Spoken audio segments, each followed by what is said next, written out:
values have remained, and must remain, constant. Particular relationship and responsibility to cherish a sense of duty to others. There is a question that has quietly haunted the royal family for years. Has King Charles chosen Harry over William? At first, the very idea sounds almost impossible. William is the heir to the throne, the future king, the son whose entire life has been shaped around duty, continuity, and the survival of the monarchy. Harry is the younger son, the spare, the prince who walked away from official royal duties, moved across the Atlantic, and later described deeply painful disagreements with his father and brother in public. And yet, there are moments when the distance between the two brothers appears to tell a very different story. Because when Charles reaches out to Harry, when he makes time for him, when the door appears to remain open, royal watchers are left asking the same uncomfortable question. Why? Is Charles simply a father trying to keep a relationship with his youngest son alive? Or is something more complicated happening behind the palace walls? There is one important fact we must establish before going any further. There is no verified public evidence that King Charles has formally chosen Harry over William. No palace announcement has said that. No constitutional decision has placed Harry above William, and the line of succession remains perfectly clear. William stands ahead of Harry. That has not changed. But families are not constitutions. And fathers do not always behave according to the rules of succession. That is where this story becomes much more personal. Because behind the titles, behind the crowns, behind the palaces, Charles is still a father, and Harry is still his son. That simple fact may explain more about their relationship than any palace statement ever could. But to understand why this question has become so powerful, we have to go back. Not to the recent headlines, not to the courtroom battles, but to the beginning of the relationship between two brothers who were once almost inseparable. William and Harry grew up under an extraordinary weight. Their parents' marriage had become a national spectacle. Their childhood was photographed relentlessly, and then came the tragedy that would define both brothers. Princess Diana died in Paris in August of 1997. William was 15, Harry was 12. The world saw two young princes walking behind their mother's coffin. The image became one of the most recognizable scenes in modern British history. But what the public saw was only the outside. Inside that family, grief was private, and the brothers experienced it in their own ways. For years, William and Harry appeared to share an unusually close bond. They had lost the same mother. They understood the same strange world. They knew what it meant to grow up with photographers outside the gates. They knew what it meant to have strangers discuss their family over breakfast. And, perhaps most importantly, they knew what it felt like to be watched. Harry would later describe William not simply as his brother, but as someone whose presence had been central to his childhood. Yet their positions were never equal. William was the heir, Harry was the spare. Those words sound harmless, but they carried enormous consequences. William's future was largely predetermined. Harry had more freedom. At least, that was how it appeared. The heir carried the institution. The spare could experiment. The heir had to protect the crown. The spare could serve in the armed forces, pursue causes, and build an identity of his own. For a time, that difference seemed to work. William and Harry served together in the military. They supported charitable causes. They appeared at public engagements, and the British public became fascinated by the brothers. There was William, serious, measured, destined for the throne, and there was Harry, more spontaneous, more openly emotional, more willing to joke. Together, they seemed to offer two sides of the same royal family. Then Harry met Meghan Markle, and slowly, the balance began to change. Their relationship attracted enormous public attention. The couple married at St. George's Chapel in Windsor in May of 2018. It was a spectacular royal occasion. Millions watched. For a brief moment, the monarchy seemed to have found a new generation capable of combining tradition with something different. Harry appeared happy, the family appeared united, and yet, the relationship between the brothers was already becoming more complicated. Harry and Meghan later spoke publicly about their difficulties. They said they felt pressure from the media, they criticized aspects of royal life, and in January of 2020, they announced that they intended to step back from their roles as senior working royals. That decision changed everything. The couple eventually moved to North America, the family dispute became public, and what had once been private disagreement became an international story. Then came the Oprah interview, then the documentary, then Harry's memoir, Spare. Each new revelation added another layer to the divide, and William was increasingly portrayed as the brother on one side, Harry as the brother on the other. Charles was caught between them, but this is where the story becomes more complicated than a simple battle between two brothers, because Charles was not merely watching a family argument, he was now king. His mother, Queen Elizabeth II, had died in September of 2022. Charles became King Charles III. The son who had waited longer than any previous British heir had finally reached the throne, and suddenly, every family decision had constitutional consequences. Every private disagreement could become a public problem. Every conversation involving Harry could be examined for political meaning. That is the burden of the crown. A father can forgive. A king has to think about the institution. And this may be the central tension behind the entire Harry question. What does Charles want as a father? And what does Charles need to do as king? Those two answers may not always be the same. Harry's memoir made the situation even more painful. He described arguments with William. He described disagreements surrounding Camilla, now Queen Camilla. He described his memories of family life, and he made clear that the wounds between the brothers were far deeper than many outsiders had understood. William did not publicly answer every allegation. The palace did not respond point by point. That silence became significant, because in the royal world, silence can be deliberate. It can mean nothing, it can mean restraint, or it can mean that a family has decided there are some battles that should never be fought in public. Then came a moment that changed the emotional landscape once again. In early 2024, King Charles was diagnosed with cancer. Harry traveled to Britain to see his father. The visit was brief, but the symbolism was enormous. Whatever had happened between them, Harry was still Charles's son, and when a parent becomes seriously ill, old arguments can suddenly look very different. For Harry, the king's illness appeared to sharpen the question of reconciliation. For Charles, it raised an equally difficult question. Could a father maintain a relationship with a son who had publicly criticized the family without undermining the institution he had sworn to serve? There was no simple answer. And the situation became even more complicated because of Harry's separate legal battle over his security arrangements in Britain. After stepping down as a working royal in 2020, Harry lost the automatic level of publicly funded police protection he had previously received. He challenged the decision through the courts. The dispute continued for years. Then, in May of 2025, Harry lost his appeal. After the ruling, he gave an emotional interview to the BBC, and suddenly, the world heard something remarkable. Harry said he wanted reconciliation with his family. He said he wanted to stop fighting. He spoke about the preciousness of life, and he said he did not know how much longer his father had. But he also said that King Charles would not speak to him because of the security dispute. That statement revealed just how fractured the relationship had become. This was not a story of a son being welcomed effortlessly back into the fold. It was a story of a son who wanted reconciliation, and a father whose relationship with him remained deeply complicated.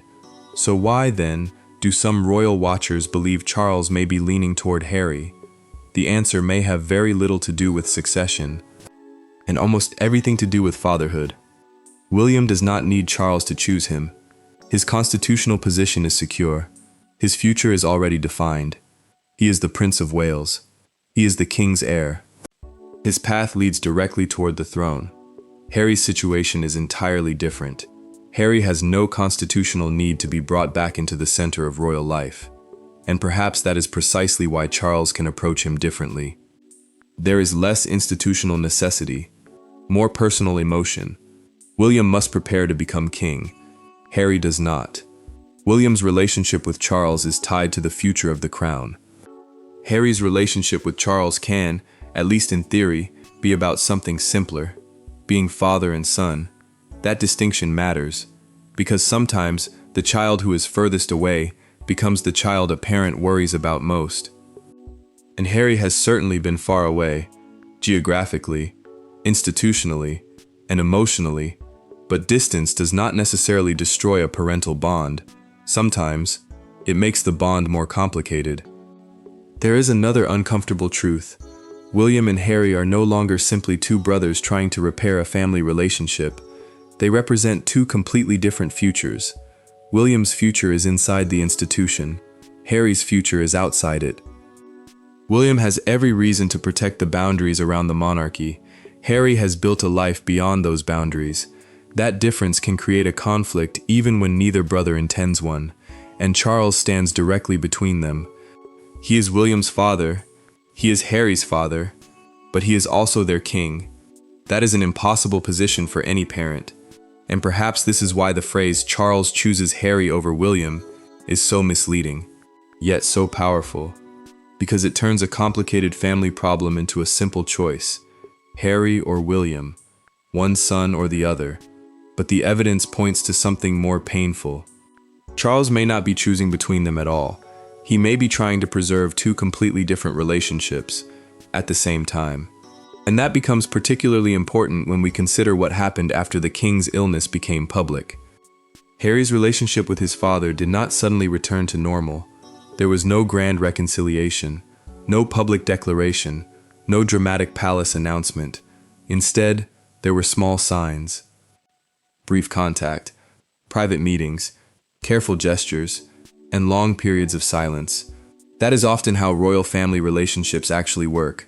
Not through dramatic announcements, but through what happens when nobody is watching. And there was one person whose position made everything even more sensitive: Prince William. Because William was not simply Harry's brother, he was the future king. And any decision to bring Harry closer to the royal family could potentially affect William's own future. That does not mean William has publicly demanded that Harry stay away. There is no verified public evidence of such a demand. But it does mean that the brothers occupy fundamentally different positions. And when two brothers have become estranged, those positions can make reconciliation extraordinarily difficult. For Charles, there is another consideration. His reign has always been closely associated with the idea of a slimmer, more focused monarchy. The institution cannot simply return to the structure it had decades ago. The roles of working royals have changed. The public expectations have changed. And Harry and Meghan made clear that they wanted a different kind of life. So even if Charles wanted Harry close, what would close actually mean? A return to royal duties? That would create enormous questions. A private reconciliation? That would be much easier. A relationship with grandchildren? That could be entirely separate from royal service. And this distinction may hold the key to the entire story. Because Charles does not necessarily have to restore Harry's royal role in order to restore Harry as his son. The two things are not the same. And if Charles has learned anything from the past several years, it may be that confusing family with institution is precisely what created some of the greatest tensions in the first place. But then comes the question that refuses to disappear. If Charles can make space for Harry, why has the relationship between Harry and William remained so difficult? That is where the story takes its darkest turn, because the real divide may not be between Harry and the monarchy. It may be between two brothers who once shared the same grief, and then discovered that they no longer shared the same vision of what their lives should become. And if that is true, then the question is no longer whether Charles chose Harry over William. The real question is far more painful. What happens when a father tries to reconcile with one son without losing the other? And that is where the next chapter begins, because the question was never simply whether Charles loved Harry. Of course he did. The difficult question was whether a father could rebuild a relationship with his younger son without reopening wounds with his elder son. And there was one moment when that tension became impossible to ignore: the king's illness. Buckingham Palace announced in February of 2024 that Charles had been diagnosed with cancer. The news traveled around the world within minutes. The palace confirmed that he had begun treatment, and would temporarily step back from public-facing duties. For the public, it was a royal health announcement. For Harry, it was something much more personal. Harry traveled from California to Britain. He saw his father. The visit was brief.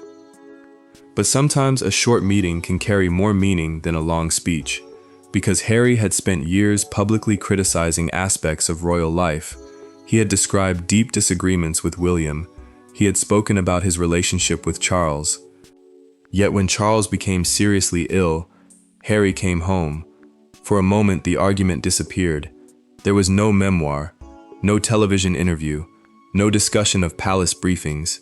There was simply a father and his son. But then Harry left Britain, and the old problems remained. That is the part of this story that is often lost. The visit did not magically repair the family. It didn't erase the accusations. It didn't resolve the security dispute, and it certainly didn't restore Harry to his former position within the royal family. The king eventually returned to public-facing duties in April of 2024, after treatment and recuperation. The machinery of monarchy continued. The crown continued. William continued preparing for his future role, and Harry continued building his life in America. But underneath it all, the family question remained. Could Charles keep the door open? And if he did, would William see that as forgiveness or as betrayal? There is no public evidence that William has demanded his father reject Harry. That distinction matters. Too often, royal stories turn private family tensions into imaginary palace conversations. There is no verified transcript of Charles sitting down with William and saying, "I choose Harry." There is no confirmed palace source publicly announcing such a decision. What we do have are the circumstances, and those circumstances tell a fascinating story. William's position is secure. Harry's is not. William has the title of Prince of Wales. He is the heir to the throne. His children are part of the direct line of succession. Harry, by contrast, stepped away from royal duties. He lives thousands of miles from Britain. His relationship with the institution has become complicated. So when Charles reaches toward Harry, it can look dramatic, but from another perspective, it may simply be a father trying to keep contact with the child who is furthest away. And perhaps that is the most human explanation of all. Think about the difference between the two sons. William has spent his adult life moving closer to the center. Harry has spent his adult life moving further away. William inherited responsibility. Harry inherited freedom, or at least the appearance of it. William became more deeply embedded in the institution after becoming Prince of Wales. Harry became increasingly independent from it. That difference was already visible before the brothers' relationship deteriorated. Once Harry left royal duties, the contrast became enormous. William had to protect the monarchy. Harry had the freedom to criticize it.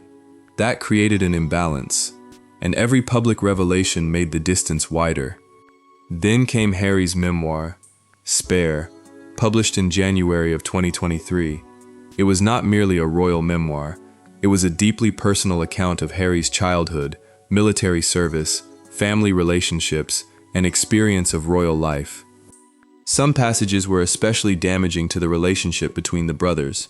Harry described a confrontation with William. He described disagreements over Meghan.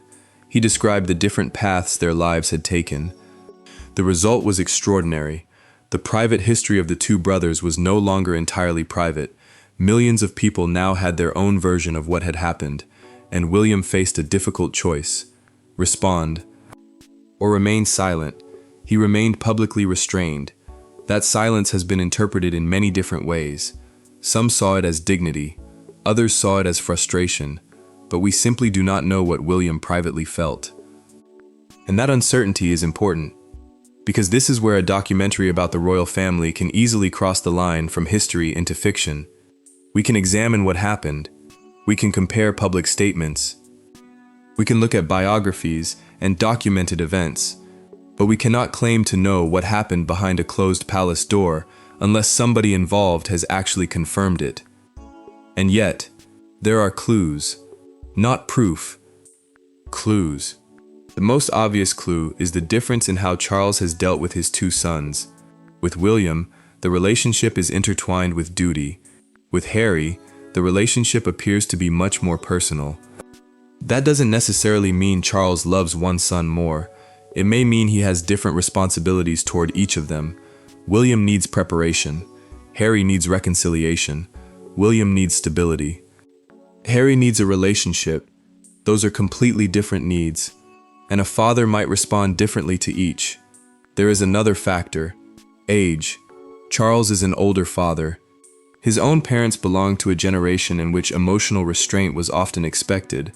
Queen Elizabeth II rarely discussed personal feelings in public. Prince Philip was famously disciplined.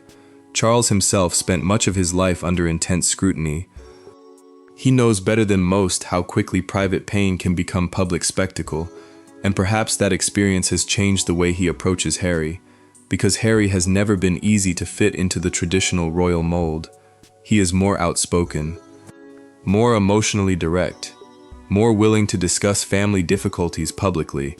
Charles, meanwhile, represents an institution built around discretion. The tension was almost inevitable, but there is one thing they still have in common: family. And that becomes especially significant when grandchildren enter the story. Harry and Meghan have 2 children, Prince Archie and Princess Lilibet. Their existence creates another emotional dimension. Charles is not merely Harry's father, he is their grandfather, and whatever disagreements exist between adults, the relationship between a grandfather and his grandchildren can become a separate matter. This is where some royal commentators believe the situation becomes even more delicate. Not because there is evidence of a secret palace strategy, there isn't, but because family relationships rarely follow institutional boundaries. A grandfather may want to know his grandchildren, a father may want contact with his son, a king may still have to protect the crown. All 3 realities can exist at the same time. And that is precisely why the phrase "Charles chooses Harry over William" is so emotionally powerful. It simplifies something that is anything but simple. Because Charles doesn't have to choose one son, he can love both. He can disagree with both. He can be closer to one at a particular moment, and none of that changes the line of succession. But then, something happened that made the Harry question even more complicated. The security dispute. Harry has argued that the security arrangements provided to him when visiting Britain were inadequate. His legal challenge became one of the most persistent unresolved issues between him and the British establishment, and it eventually reached the Court of Appeal. In May of 2025, Harry lost his appeal. Afterward, he gave an interview in which he spoke openly about his desire for reconciliation with his family. But there was a painful detail. Harry said his father would not speak to him because of the security dispute. That statement mattered, because it suggested that the relationship between father and son was not simply waiting for an emotional reunion. There were still practical barriers, legal barriers, and, above all, trust. That is often the hardest thing to repair. Trust doesn't return because 2 people miss one another. It returns slowly, through consistency, through private conversations, through restraint, and perhaps most importantly, through time. But time was becoming a serious issue. Charles had already faced cancer treatment. Harry had publicly acknowledged that he did not know how much time his father had. Suddenly, the argument was no longer theoretical. The future was uncertain. And when a family realizes that time may not be unlimited, old grievances can begin to look different. But there was another relationship that could not simply be ignored: William. Because while Harry was trying to reconnect with his father, William was carrying out the work of the future king. He was not living in California. He was not outside the institution. He was becoming its central figure, and every public appearance reinforced that reality. The King and the Prince of Wales continued working together. They appeared at official events. They represented continuity. One day, William would inherit the crown. That fact did not depend on whether Harry returned to Britain. It did not depend on whether the brothers reconciled. And it certainly did not depend on whether Charles favored one son emotionally. The succession was established. But family hierarchy is different from constitutional hierarchy. That is the crucial distinction. A father can have a soft spot for the son who needs him most, without changing who inherits the throne, and this may explain why the story feels so confusing. People are looking at a constitutional family through the lens of an ordinary family. They ask, who is the favorite? Who gets the father's attention? Who is forgiven first? Who is invited back? But monarchy does not work like an ordinary household. And yet, the people inside it still experience ordinary human emotions: jealousy, regret, pride, anger, loneliness, love. The crown cannot remove those feelings. It can only hide them better. And perhaps that is why Harry's position remains so fascinating. He is the son who walked away, but he is also the son who keeps looking back. He left the working monarchy, yet he returned when his father became ill. He criticized the institution, yet he continued to speak about wanting reconciliation. He built a separate life, yet he still seemed emotionally tied to the family he had left behind. That contradiction is at the heart of Harry's story, and it may also explain Charles's dilemma. Imagine being the father. Your eldest son is the future king. He has responsibilities that cannot be abandoned. Your younger son has chosen another life. He has publicly criticized decisions that affect the institution, and yet, he is still your son. What do? Do you shut the door? Or do you leave it open? Charles appears to have left some form of door open, but an open door is not the same thing as a royal welcome, and that distinction may be the most important one in the entire story. Because there has been no public restoration of Harry and Meghan as working royals, no reversal of their decision to step away, no public announcement placing Harry back at the heart of royal duties, the monarchy has moved forward. William has moved forward. The king has moved forward, and Harry has moved forward too. But perhaps the family itself has not moved on completely. There are still unresolved questions. There are still wounds. There is still the security dispute, and there is still the enormous shadow of Diana. Because whenever William and Harry's relationship is discussed, their mother is never very far away. Both brothers lost Diana. Both were young. Both remember her differently, and both grew into men under the weight of that loss. Perhaps that is one reason their relationship became so emotionally charged. They were the only two people in the world who could fully understand what it meant to be Diana's sons, but instead of keeping them permanently united, their shared history may have made the separation even more painful. Because William and Harry didn't simply lose a mother, they lost the childhood they might otherwise have had, and for many years, they had each other, until they didn't. That is why the image of Charles choosing Harry over William is so compelling. It touches an old fear, the fear that one brother has somehow been preferred over the other, but the historical record doesn't prove that. What it does show is something subtler, a father attempting to maintain a relationship with an estranged son, while his other son carries the future of the monarchy on his shoulders. That is not a simple choice. It is a balancing act, and it may be one of the hardest balancing acts Charles has ever faced. But then another question emerges. What does Charles actually want for Harry? Because reconciliation can mean many things. It could mean private family contact. It could mean rebuilding trust. It could mean allowing the grandchildren a closer relationship with their grandfather. Or could it eventually mean something more? Could Harry ever return to royal duties? That is where speculation begins. And this is where we have to be careful. There is no confirmed public plan to restore Harry and Meghan as working royals. There is no official announcement saying Harry will return, so any claim that Charles has secretly decided to bring Harry back must be treated as speculation. But there is a difference between returning to royal duty and returning to the family. Perhaps that is the distinction Charles understands better than anyone. Harry does not need a royal title restored to him. He does not need a place on the balcony. He does not need a role in the constitutional machinery. If Charles wants his son back, he only needs one thing: a relationship. And that may be what makes the next chapter so important. Because the greatest question isn't whether Harry will become a working royal again. It is whether William and Harry can ever become brothers again. Not princes, not rivals, not public figures, brothers. And if that happens, it may have less to do with the crown than with something far older. Family deciding that enough time has been lost. But before that can happen, one obstacle remains: the one relationship that has become almost impossible to repair without confronting the past, William and Harry. And until those two brothers decide what they want from each other, Charles may remain caught between the crown he must protect and the family he cannot simply stop loving, and that is where the story becomes even more difficult. Because if Charles is caught between his two sons, William is caught between something else, duty and memory. For William, Harry is not simply a younger brother who lives overseas. Harry is the person who shared his childhood, the person who knew Diana, the person who stood beside him after her death, the person who once seemed destined to remain at his side, and that history cannot simply be erased.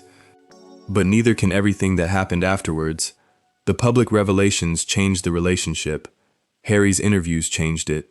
The memoir changed it. And the accusations surrounding the royal family changed it again. By then, this was no longer merely a private disagreement between two brothers. The world was watching. Every smile was examined.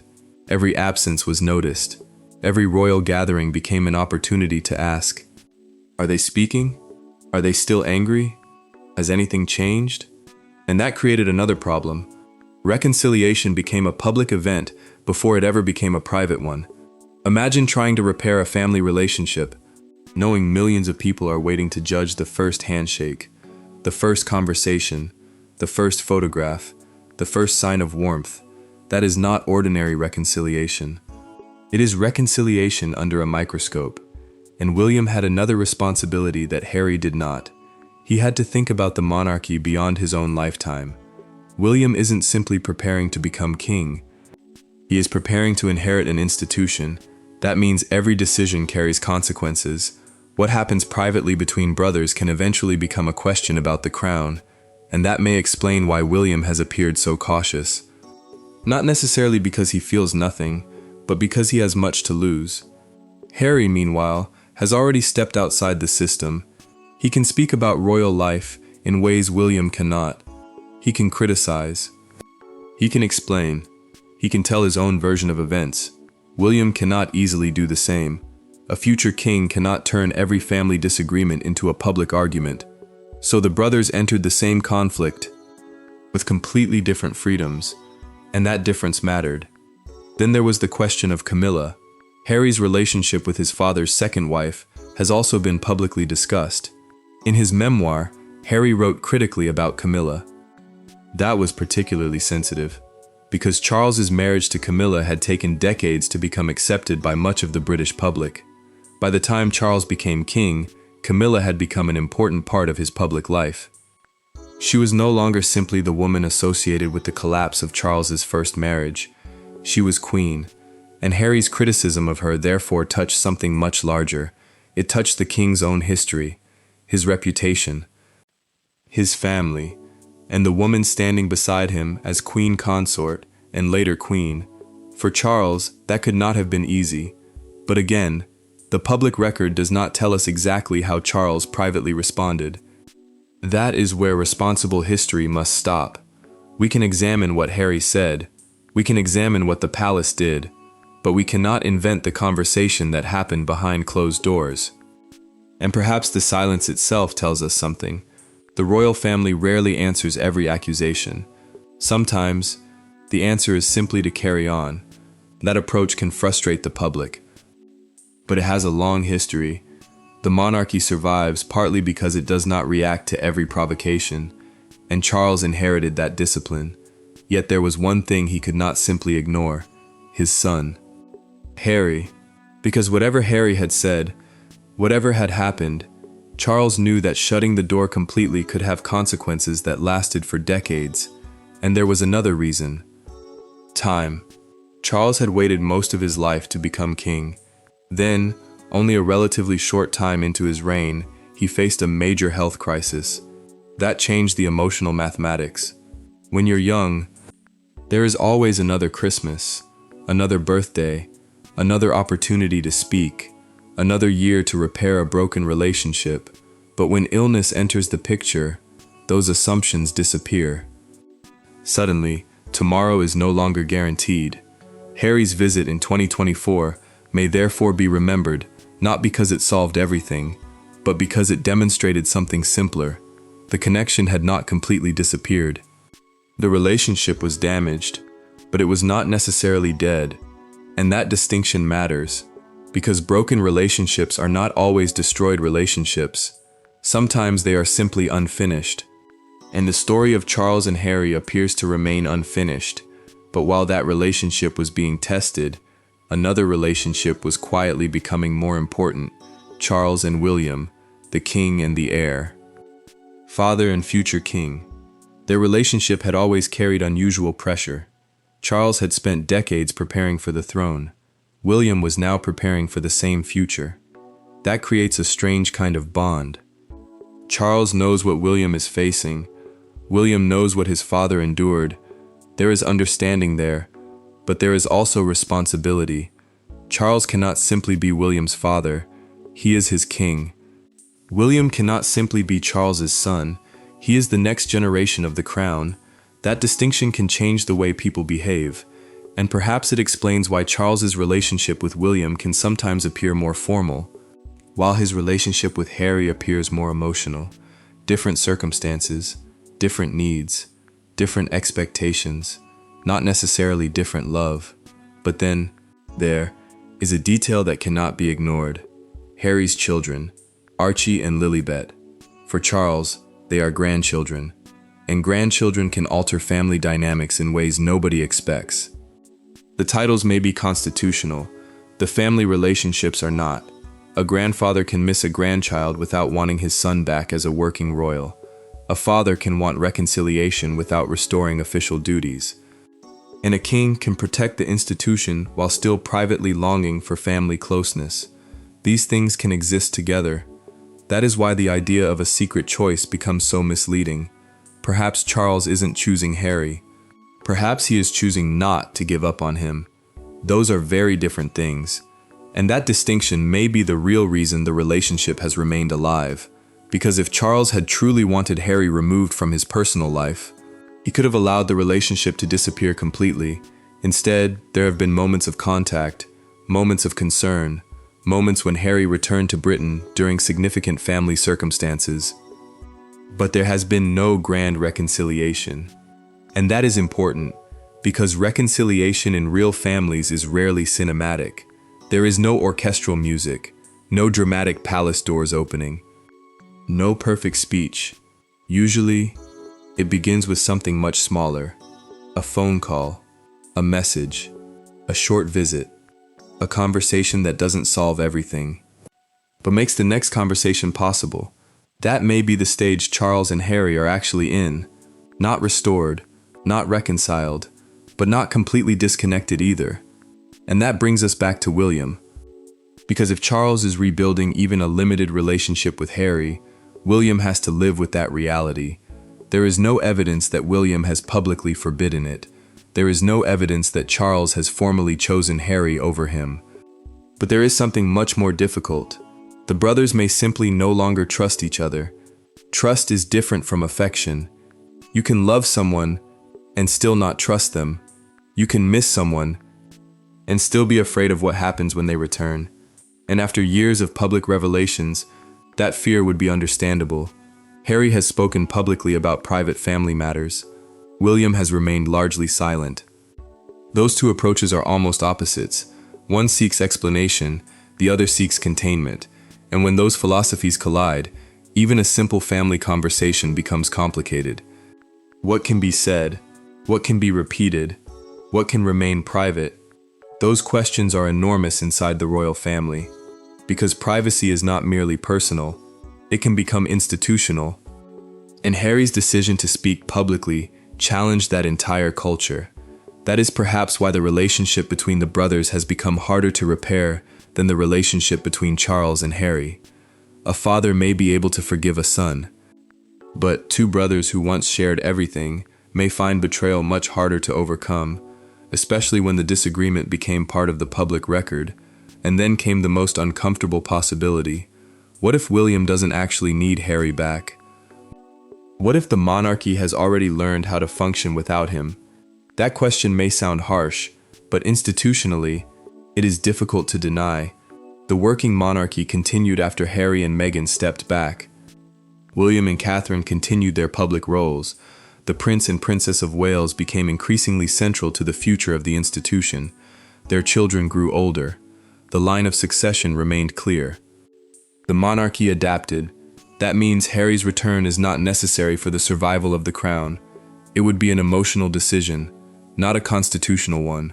And perhaps that is precisely why Charles's position is so sensitive. If he wants Harry back, it must be for family reasons, not because the monarchy needs him. And if William prefers the institution to remain focused, that would also be understandable. The question is whether those two positions can coexist. A father can say, "My son will always have a place in my life," while the future king says, "The institution must have clear boundaries." Neither statement automatically contradicts the other, but it does create tension, and that tension may continue for years. Then there is the public. British audiences have watched this family for decades. Many remember Diana. Many remember Charles as the Prince of Wales. Many remember William and Harry as boys. They remember William standing beside his mother. They remember Harry walking behind her coffin. They remember the brothers at Balmoral. They remember weddings, funerals, jubilees, coronations. They have watched these men grow up. So when the brothers become estranged, it doesn't feel like an ordinary celebrity feud. For many people, it feels like watching a family history unravel, and that is why every small sign of reconciliation attracts such attention. A visit, a conversation, a shared appearance, a birthday message. Even silence can become a story. But there is another side to this. Perhaps the public expects too much. Perhaps William and Harry don't owe the world a reconciliation. Perhaps Charles doesn't owe anyone an explanation for how he manages his relationship with his son. Royalty may be public, but family pain remains human. And that is where the story becomes surprisingly difficult. Because we want a resolution. We want the brothers to reconcile. We want the father to bring his sons together. We want the family photographs to look like they did years ago. But real life doesn't always give us that ending. Sometimes people forgive without becoming close again. Sometimes families rebuild quietly. Sometimes they simply learn to live with what happened. And sometimes, time does what arguments could not. It changes priorities. It softens anger. It makes old victories seem less important. Charles may now be looking at his family through a different lens. Not as a father with decades ahead, but as a king who knows that life can change suddenly. William may be looking at the future, Harry may be looking at the past, and Charles may be standing between them. That is the real tragedy. Not that a king supposedly chose one son over another, but that two brothers who once shared the same loss now appear to occupy completely different worlds. And yet, there is still one possibility. The possibility that the distance between them is not permanent, because history has already shown that royal relationships can change. People who once seemed impossible to reconcile have eventually found ways forward. But if William and Harry ever do reconcile, it will probably not begin with a palace announcement. It will begin privately, without cameras, without advisors, without headlines, just two brothers, finally speaking honestly. And that moment, if it ever comes, may be more significant than any royal ceremony, because William doesn't need Harry to secure the throne. Harry doesn't need William to validate his life. And Charles doesn't need either son to prove his success as king, but they may still need one another as family. And that brings us to the most important question of all. If Charles really has left the door open for Harry, how far is he prepared to open it? Because there is a world of difference between forgiving a son and bringing him back into the royal fold. And the answer to that question may determine not only Harry's future relationship with his father, but the future relationship between the two brothers as well. The next move, however, may not belong to Charles at all. It may belong to Harry, and that may be the most uncomfortable truth of all. The next move may not belong to Charles. It may belong to Harry, because a door can be left open, but someone still has to walk through it. For years, Harry has spoken about reconciliation. He has spoken about his father. He has spoken about his brother. He has spoken about wanting peace, but reconciliation requires something more difficult than words. It requires trust, and trust cannot be demanded. It has to be rebuilt. That is especially true when private family disagreements have already become public history. Harry has made clear that he believes security remains a major concern. He has pursued that issue through the courts. He has also spoken publicly about his relationship with his family, but from William's perspective, the challenge is different. William has to believe that anything shared privately will remain private. That is not a small issue. For a future king, confidentiality is fundamental, and after the publication of Spare, that trust became much harder to restore. The memoir was not simply an account of Harry's own life. It included deeply personal descriptions of other members of his family, William, Charles, Camilla. The book became a worldwide bestseller, but its success came with a price.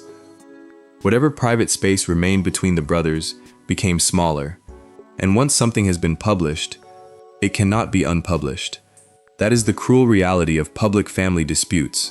You can apologize, you can forgive, you can move forward, but the words remain, the interviews remain, the headlines remain, the memories remain, and William has never publicly offered a detailed rebuttal to every claim. That silence has often been interpreted as hostility, but silence can also be a strategy, especially for someone preparing to become king. William cannot spend his life answering every allegation. If he did, the monarchy itself would become trapped inside the family argument, and that may be precisely what he has tried to avoid. Harry, meanwhile, has continued to live outside the United Kingdom. His life in America is now established. His marriage is established. His children are growing up there. His professional projects are based there. The old royal routine is no longer his everyday reality. So what would returning actually mean? Would he return as a working royal? There is no confirmed plan for that. Would he return simply as a son? That is much more realistic, and perhaps much more meaningful, because there is a strange irony here. The further Harry moved away from the institution, the more clearly his relationship with his father became a family matter. When he was a working royal, everything had an official dimension. Every visit, every appearance, every decision. Now, if Charles and Harry reconnect privately, it can be just that, private. A father seeing his son, a grandfather seeing his grandchildren. No title required, no royal program required, no official role required. And perhaps that is exactly the kind of relationship Charles can offer. But there is still one obstacle: William. Not because William has publicly declared himself against reconciliation. He hasn't, but because Harry and William have their own history, and that history cannot simply be bypassed. A father can rebuild his relationship with one son, but if that relationship is constantly discussed in public, it can make reconciliation between the brothers even harder. Imagine William hearing another public statement about the family, another interview, another explanation, another version of what happened. Even if Charles is completely separate from it, the wounds are connected. That is why the family may need something very different from another public discussion. They may need silence, not permanent silence, but enough silence for people to speak without fearing the next headline. That may be the most valuable gift Harry could offer his family. Privacy. Not because the family deserves special treatment, but because reconciliation cannot survive if every private conversation becomes public evidence. And this is where the story takes an unexpected turn. The question is no longer, will Charles choose Harry? The better question is, can Charles have Harry in his life without having to choose between his sons? That changes everything, because if the answer is yes, then perhaps there was never really a choice. Charles could remain close to Harry privately. He could support William publicly. He could respect the constitutional order, and he could still be a father. The problem is that the public rarely sees relationships in such shades of gray. People want heroes, villains, sides, victories, defeats. But family life doesn't work that way. A father can be proud of one child and worried about another. A brother can love his sibling and still feel deeply hurt by him. A son can resent his father and still desperately want his approval. Those contradictions can exist at the same time, and the royal family is not immune to them. If anything, it may experience them more intensely, because every family disagreement occurs beneath the weight of history. Now consider Charles himself. He spent decades waiting for the throne. He became king at an age when most people are thinking about retirement. His mother had been monarch for 70 years. His own life had been shaped by duty, and now he was expected to manage the crown while dealing with the most ordinary of human problems, his children. Perhaps that is why the Harry question feels so poignant. Charles cannot change the past. He cannot bring Diana back. He cannot make William and Harry children again. He cannot erase everything that has been said, but he can decide what happens next. And there is a powerful difference between repairing the past and preventing the future from becoming even more fractured. That may be where Charles's influence matters most. He cannot force William and Harry to reconcile. No father can, but he can refuse to make the division permanent. He can keep communication possible. He can avoid publicly humiliating either son. He can leave space for a future that doesn't yet exist. That may sound like very little, but in a royal family, it can be enormous, because once a door is publicly closed, opening it again becomes an event. Keeping it slightly open requires far less drama, and there is another reason Charles may be cautious. The monarchy is already changing. The younger generation is growing up. Prince George, Princess Charlotte, Prince Louis. They represent the future. Their childhoods will be different from William and Harry's. They will grow up knowing what happened to their father and uncle. They will understand that the family has been through a painful period. And one day, they may ask questions. What happened? Why did the brothers become estranged? Why didn't they speak? Why couldn't the family resolve it? That future possibility may matter to Charles. Because family disputes rarely affect only the people who start them, they can pass down through generations. A disagreement between brothers can become a story told by grandchildren. A misunderstanding can become family mythology. And perhaps Charles understands that better than anyone. His own family history was filled with expectations, duty, and complicated relationships. He knows that royal families do not simply move on, they carry things forward. Which brings us back to Diana. Because the brothers' relationship has always been tied to her memory, William became the protective elder brother. Harry became the younger son who struggled with grief in his own way. Their mother became an almost permanent presence in their public identities. Even decades after her death, Diana remains part of every major discussion about her sons, and perhaps that creates another emotional complication. William and Harry don't simply remember Diana.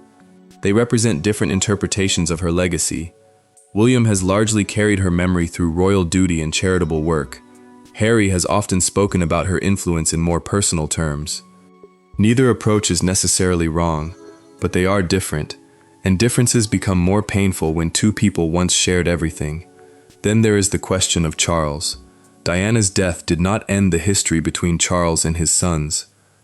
If anything, it made that history more complicated. Charles had to become the parent who remained. He had to raise two boys who had lost their mother. He had to continue his own public duties. And he had to carry the consequences of a marriage that had already become one of the most controversial royal relationships of the modern era. Years later, he became king, and then Harry began publicly discussing the wounds of that childhood. For Charles, that must have created a difficult emotional landscape. Again, we should not claim to know his private feelings, but the public record makes one thing clear: the past has never completely disappeared. It keeps returning, through interviews, through books, through anniversaries, through family events, and through the relationship between the two brothers. That is why any future reconciliation would need to confront more than one disagreement. It would need to confront years of accumulated hurt, and that cannot happen overnight. But there is a reason for hope, not certainty. Hope, because Harry has repeatedly spoken about wanting reconciliation, and Charles has not publicly declared that his son is permanently excluded from his personal life. That leaves a narrow path, a difficult one, but a path. The question is whether William can eventually walk it too, because Charles can forgive Harry, Harry can forgive Charles, but if William and Harry remain estranged, the family remains divided. And perhaps that is why the greatest test of Charles's approach will not be whether he sees Harry, it will be whether his sons can eventually stand in the same room, without the past controlling the future. There may be no royal announcement when that happens. No statement from Buckingham Palace, no official ceremony. It might happen quietly, at a family gathering, at Christmas, at a birthday, or somewhere entirely away from cameras. And perhaps that would be fitting, because the family has spent years being watched. Maybe the healing, if it ever comes, will happen where nobody else can see it. But there is another possibility. Perhaps reconciliation will never look the way the public expects. Maybe William and Harry will never become close again. Maybe they will simply reach an understanding. Maybe they will remain distant, but civil. Maybe Charles will continue to have a relationship with Harry while working closely with William. That would not be a perfect ending, but it would still be a form of peace. And perhaps peace is a more realistic goal than returning to the past. Because the past cannot be recreated.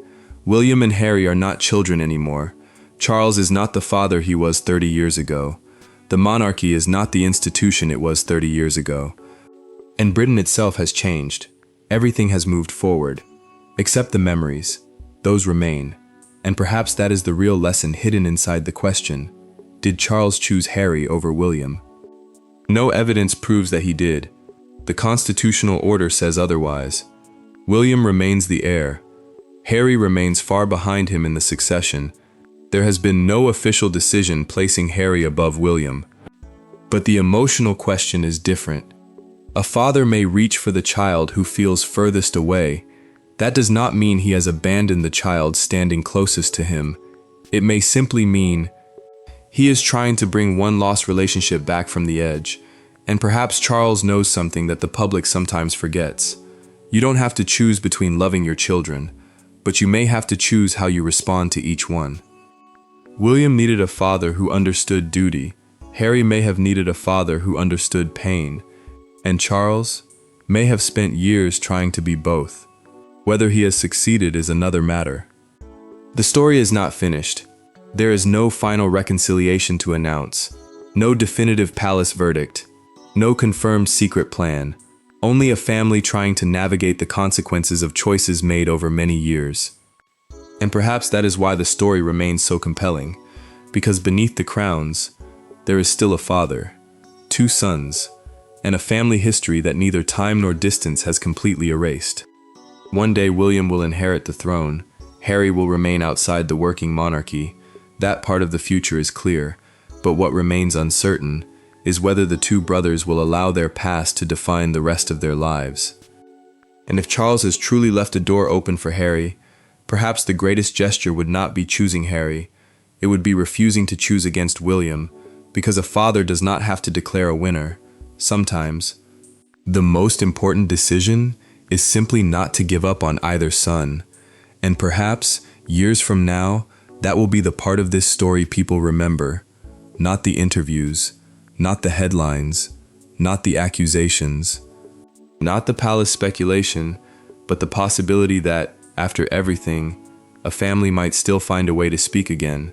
And if you've made it this far, hit that subscribe button and turn on the bell for Royal Talks TV.